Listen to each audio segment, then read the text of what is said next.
Discuss our assessment for the upcoming year. I think we should all pick a date for our first unit test. I have a great idea for formative assessment using the crucible if anybody is interested in it. So 6 weeks from now is September 20th. Does that work for our summative assessment? I have a test that I used last year that needs to be edited. Some students last year struggled with it. That would be perfect. This is so frustrating. Hey, Miss Howell. Is there something I can help you with? Are you having a hard time? I'm just so overwhelmed. I'm working on this lesson plan for the unit I'm on, and I'm trying to make sure I have all the accommodations for my students with special needs. Here, I have an information packet from our professional development meeting. It has a lot of great activities that accommodate differentiated learning styles and students with special needs. They can also be used for a pre or a formative assessment. That sounds great. Thank you. Hey, Miss Howell. Hey. Now you guys know you're not supposed to have your phones out in class. So we wanted to show you this really cool app. What is it? It's called MyFitnessPal. You can track your nutrient intake and physical activity on it. Oh, that sounds great. It would work great for the lesson plan I'm working on for us to do next week. That's a great idea. Now you just need to make sure that your objectives are aligned with your standards and you have all that done. Just don't do it, Miss Brown down the hallway. What does she do? She lectured the whole time and read off the PowerPoint. It was so boring. It was all centered around her. Yeah, we like group work and stations. It's so much more fun. All right, you guys, remember to put your exit ticket in the fishbowl and put your seats back where they go. I'll see you guys Monday. Have a wonderful weekend. Bye, Tony. Bye, Susie. I wonder what Mrs. Howell is up to. Action. Look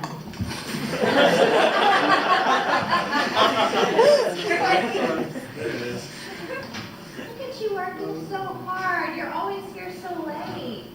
Yeah, I got it all under control, don't worry. I just need to sort these papers. I saved you a seat at the meeting this morning, but you never came in. I totally forgot about the meeting this morning. I feel like I have so much to do, and I have no idea where to start. I understand. This is what you should do, though. Take 45 minutes to sort your papers. I'll be at the gym at 6 o'clock tonight. Come meet me there so we can figure out a plan together, and I'll help you come up with something. Thanks. You're welcome.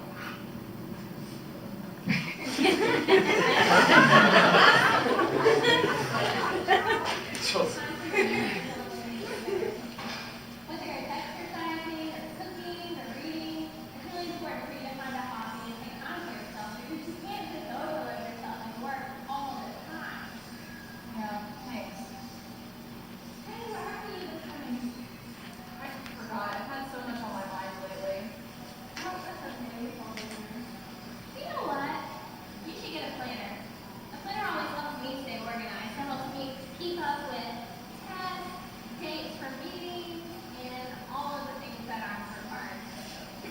You should go check out my partner too. She's like the queen of organization and admin. She has a site for everything. She's so good. Thank you. I'm feeling a lot better already just from working out. Definitely can use some time on my own. Good afternoon, everybody. It's nice to see you all today. Thank you for having us. What's on our plan for today? Well, today's first topic we're going to cover is professionalism, but why don't we see who all's here? So, Lindsay, I'm present. all right, Crystal, I'm here. and Danny. Danny? Has anybody seen Danny today? Yeah, he's probably late, like he always is, because his middle name is Danny Late Thomas, or whatever his last name is. He's never around and tries to crazy. He's not here. Yeah, he's such a pain. It's like he doesn't even care. If anybody needs a professionalism speech, it's him. Yeah. So, can somebody remind me what PLC stands for? Professional Learning Community. Well, that's good, but it kind of sounds like people lying and complaining right about now. So let's get back on topic. Hopefully Danny will be Sorry, Mike. It's okay, just have a seat and let's start. Thanks for joining us, Danny, Danny. why aren't you wearing your professional attire? Oh, yeah, it's kind of dirty. I backed up on laundry. Well, let's just jump in there. The first topic today is professionalism. Now, as you know, professionalism is evaluated on a rubric nowadays. You know, that team rubric, kind of important, kind of a big deal. So, can someone tell me what the 4 standards are in that rubric? professional growth and learning, the use of data, school and community involvement, and leadership. Good job.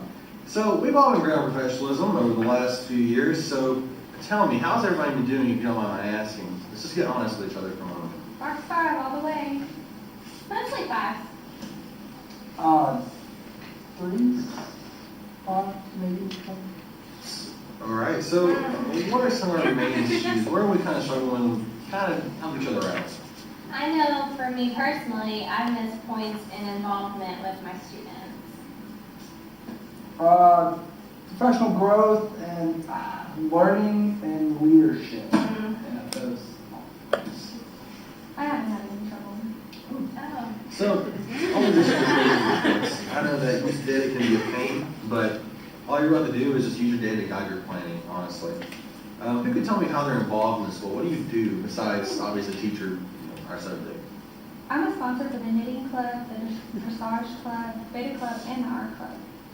You know, I go to a couple of basketball games a year, supporting students, and I sponsor the theater club. I do all these after-school groups for band and the National Honor Society, the Beta Club. They're always coming to me. The Spanish Club when I have time. Teach some lessons. I teach my students before and during school, after school. So I do a lot. Sounds like it. You got a pretty full plate. So, no wonder some of you are getting involved. It seems like Danny's doing all the work over here. So, why don't you delegate some of your responsibilities? I mean, obviously some of you aren't going to write the marching band or something like that, but, you know, National Honor Society or Spanish Club, come on guys, pick up the pace. And so, you know, if they take off some of those responsibilities, that will give you some more time on your own. And you can actually go to some clinics and, you know, get better at what you do. And, you know, as for professional growth and learning, it would really help if you showed it to all of our PLCs and, you know, preferably on time, because that's what being a professional is. With some of these teachers taking your responsibilities off your hands, I'm sure you can have more time to improve yourself. If you can show me that you're going to be here on time, I mean, I'll let you lead the PLC groups. But, you know, for time's sake, let's just move on. So the reason why I went over this information today is for the test that we're going to be having. Class. We need to finish going over the information for the test next week. Dang, don't do that. Jordan, get off your phone. Why? You don't do anything anyway. It's not like this doesn't matter. You guys need to get your life together. No, we don't have any fun. Well, there goes the bell. Be prepared for your test this week. Pay attention in class when you're here. What's going on? Are you all right? I don't know what to do. I'm having a really hard time. My students run over me every class period. I can't even get the information that they need to pass the class, to pass my test to them, because there's just so much chaos and disruption. It's insane. How do you do it? Well, you just need to take a breath and start with basic things that might help you. You need to establish classroom procedures and some rules that they can follow. Have you done that? I mean, they come into class and they sit down wherever they want because I try to be a laid-back teacher, you know. But I do have a respect rule.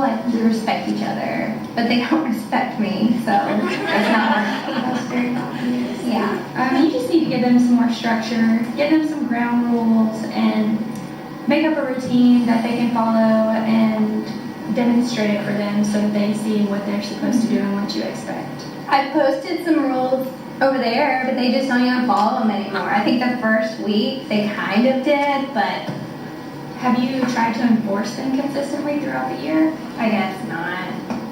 Well, a big thing is that you need to remain consistent. I actually have a pack of classroom management strategies in my room. I can go grab them for you really quick if you'd like. That would be awesome. Very helpful. Welcome to the first PLC meeting of the year. We're going to start planning for the rest of the semester. Let's start by talking about our smart goals. I think we should increase. So we hope you enjoyed our video. It was fun creating it. We've learned a lot this semester in this class. it almost was really hard, and I'm sure it was hard for you guys for your skits to put everything in there because there's so much that we've learned through our research briefs and our guest speakers and our professors. But we just wanted to show you guys this. It's a tree. It's called the It's the facets of a good teacher. We've got main branches of like stress management, lesson plans, teaching styles, time management, classroom procedures, and learning styles. And based on those branches, we kind of connected all the other ideas that we've learned in class, from preparing for substitute and organization to the different types of learning style, like the VARC survey we did for this class. We like the idea of a tree. Well, Professor Vassar really loved the idea of a tree.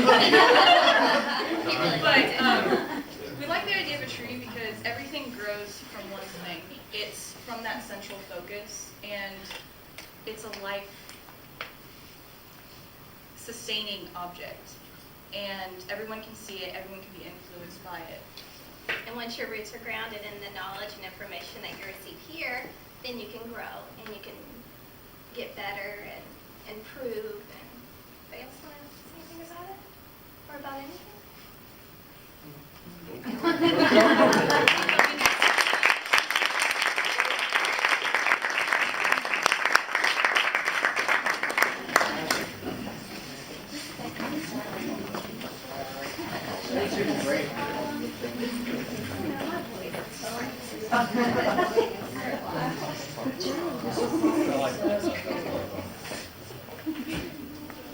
Surprise tree.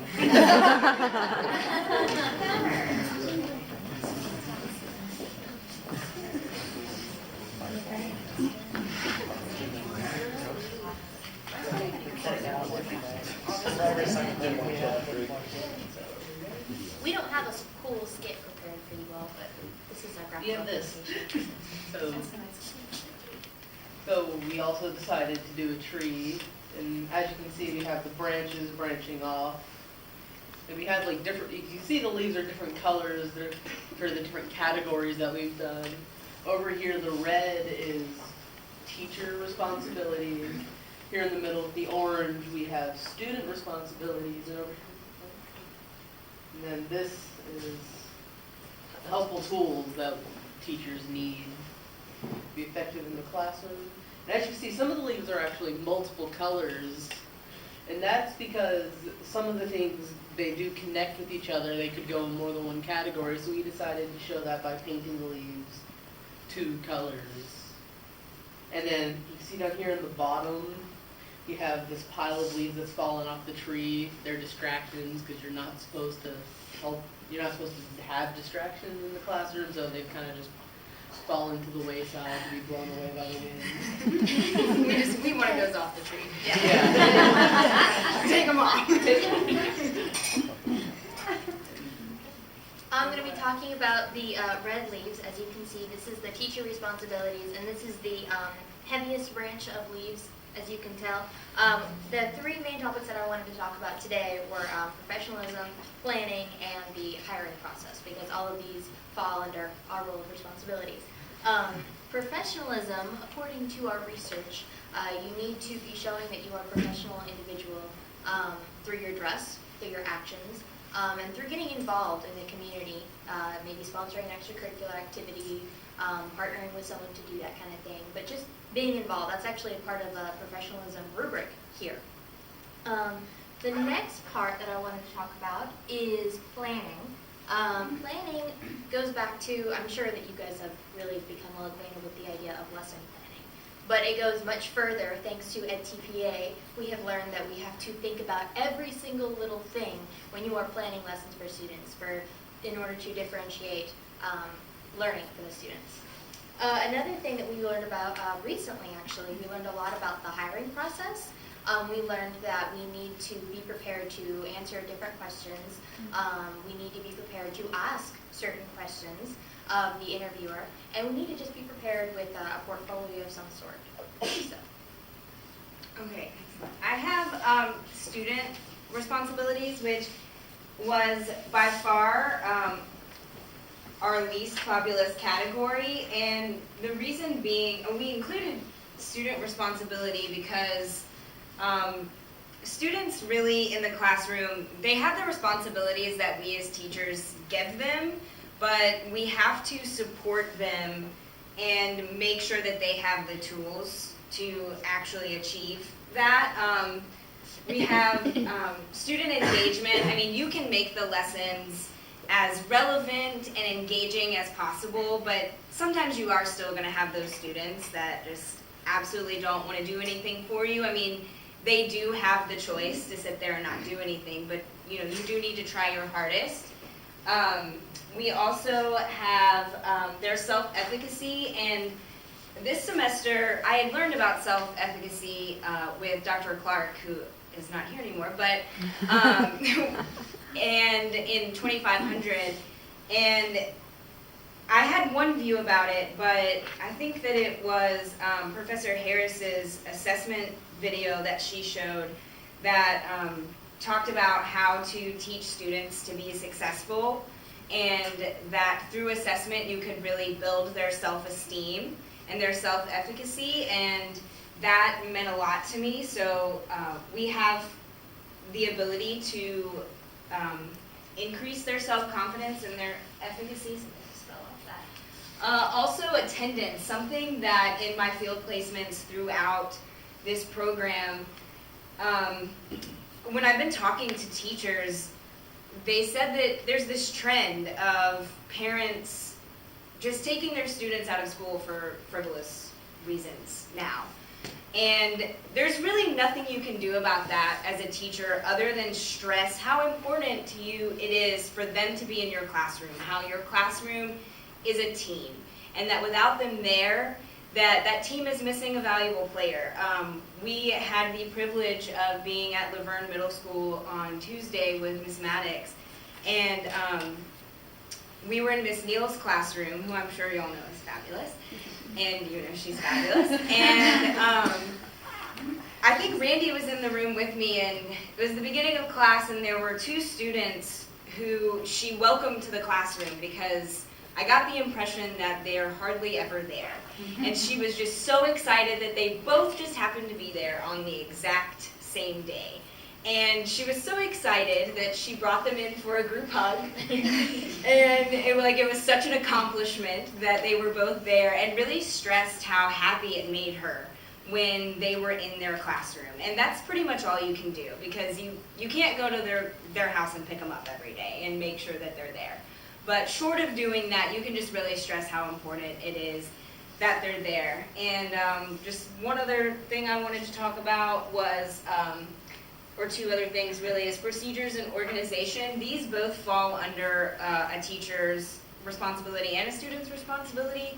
You can set up the procedures and teach them the procedures, reinforce them, but it's actually the student going through those motions every day, so that is something to think about. It is your responsibility to teach it and reinforce it though.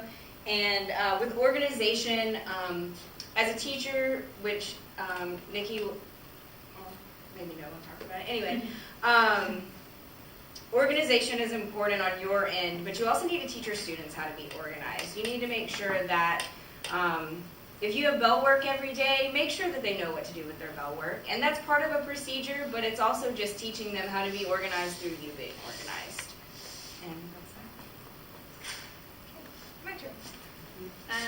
I have the helpful tools branch, so this is just things that you can do or create or be given that will really be useful for you in the classroom. These things include your SMART goals that go along with your PLCs, and your PLCs are a really useful tool when it comes to planning and getting ideas from other teachers. And we've been told this whole time that the best thing a teacher can do is steal from other teachers, get ideas, and that's okay in our career. So really utilize those things and take advantage of the ideas of other teachers, because you can implement those in your classroom and make them your own and be really successful that way. Another thing that can be helpful towards the interview process, going a little bit off of what Tatiana said, is the confidence versus arrogance. Coming into an interview and the classroom with confidence will not only make your students respect you more, but having that confidence enables you to make your lesson go more smoothly, because you're not going to be worrying about what you have to do next. It's just going to flow, and it's, yes. We have organization on this branch as well, because this is looking at it from the viewpoint of it being a tool for you. And because when you're organized and you have all your planning done, it's also going to make your lessons go much more smoothly, opposed to, whoever talks about Mr. Haslam planning his lessons 15 minutes beforehand. You don't want to do that. And then we just have little things like verbal cues and nonverbal cues that really cut down on classroom management and things like that, and allow you to really nip things in the butt. And I think the last one I really want to talk about is the technology, because I know we've done research briefs on this, and we've had speakers, and it's just something I saw in the field that is really good at student engagement and also classroom management, because technology is everywhere today. And if you can implement it in your classroom and bring your students in that way, and also teach them how to use certain things that can make them more successful, that's going to get them engaged and make them want to participate a lot more. And then also there's like little things that cut down on classroom management, like I know we talked about the interwrite boards, and I saw those at Blackman a lot. And it's a tool that allows you to write on the board, but be with your students. So having that proximity and cutting down on that kind of thing. All right, guys, y'all ready to learn some things? Or remember? I got 3 really field experience things that we've gone through that I keep close to my heart, and I will never forget them. The first I'm going to talk to is the most important to me. It's the CDC room. We learned how to differentiate our teaching, our instruction for our inclusion classes, because these kids are so important. Like, they need attention. They need, like, I'm not going to say more than normal students at all, but a lot of times that we've seen in the field experiences is that teachers kind of neglect them, just kind of hope that, that their teacher will give them some attention. And that's great, but in order to let them fully participate and care, and let them know that you care, is by giving them activities, even if it's a color page. Like, these kids are so smart, and they want to participate so bad, and they love your love. And it's time. So then the next thing I want to talk about is PLCs. We have luckily got to sit in on a lot of PLCs at Rockville Middle. What we've got from that is really learn from your other teachers, learn from your mentor, don't be afraid to ask. A really good example, there was a teacher who had never taught before. She didn't even really know her material that well, and she was open about it, and that's what's important, because if you're not, you're going to fail. Well, I don't want to say that, but you need to be, if someone's offering you help, grab it, because then when you're experienced, you can give it to someone. You can be happy and excited that you can help someone in their career, and that's why people are offering PLCs. So use them to the best of your abilities, and make sure that you have something prepared, like to ask. You can always learn. And then the last thing I want to talk about is our Blackman High School's assistant principal, Mr. Reed. He has helped us so much. He let us follow him around, each of us, and he just taught us so much about the interview process, about knowing the procedures and policies to follow for each school, because they're all different. No scenarios like the one that we've all gone over. If a fight breaks out, what are you going to do? I'm sorry, but parents are suing more and more, and this is just a realistic thing that's happening. So you need to know your procedures and what you're responsible for. And really, he talked to us about caring about the students, which goes back to pretty much everything that we do. If they don't know that we care about them, they're not going to care about us, and they're not going to care to learn. So just providing that environment to let them know that we are here for them. This is why we became a teacher, because we don't want to be bored in classes either. So just keep all that in mind. And just sort of to go off of that, to close it out, and the conclusion. I'm going to take this tree metaphor a little bit deeper, because I do enjoy it. And it was my idea. But I'm just going to start from the ground up, literally. So the roots, we talked about sort of the meaning that can take on in terms of significance.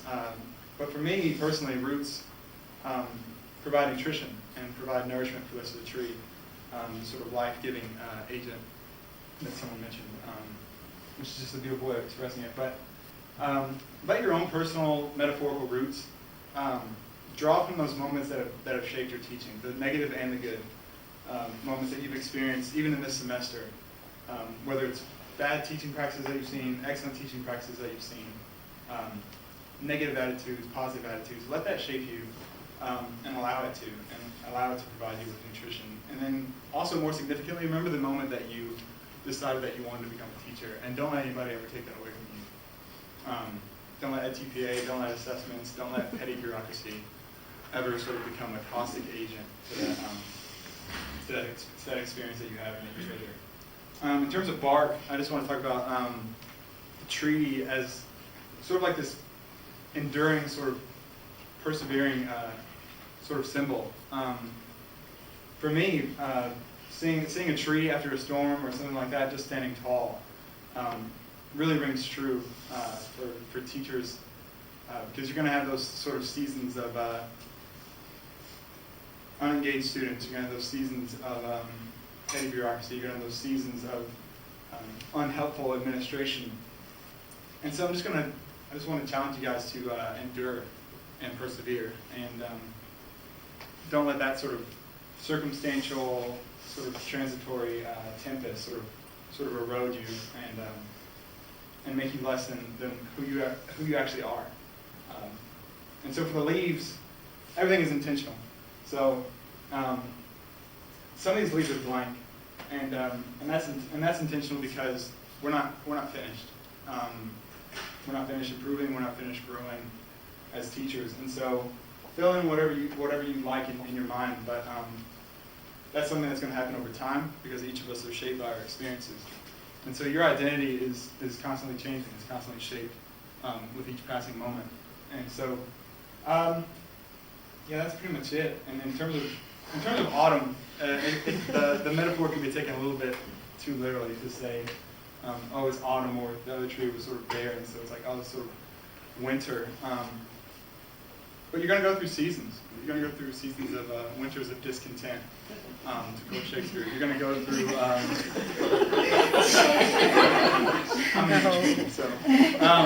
yeah, you're going to go through winters of discontent. You're going to go through springs. You're going to go through summers. And so once again, just persevere, because that sort of defines you as a human and your ancestors and things like that. Everyone had to persevere and go through things that they didn't necessarily enjoy, or that they might have had to sort of bear and endure. So, but that made you who you are today. And so always strive, and don't let anyone ever take away from you what you hold so dear, and that you use as motivational nutrition. Yep. Have fun in the classroom.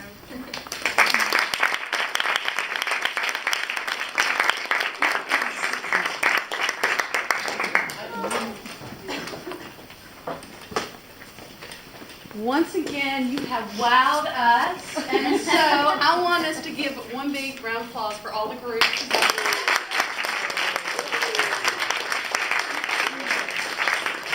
And, at the beginning of the semester, when you guys were all freaked out that we didn't give you enough parameters of what this is supposed to look like, and you just kept asking and asking and asking for it, aren't you now glad that we did not put you in a box of how this should look like? You're supposed to say yes. Yes. Okay. I hope so. So we're going to move to the second half of how this is going to work. And in just a moment, we're going to ask each of you to go stand beside of your poster. And then I'm going to count, I'm going to number you. And I'm going to have all the even students stay at your place. And the odds are going to rotate around and learn from each other's posters.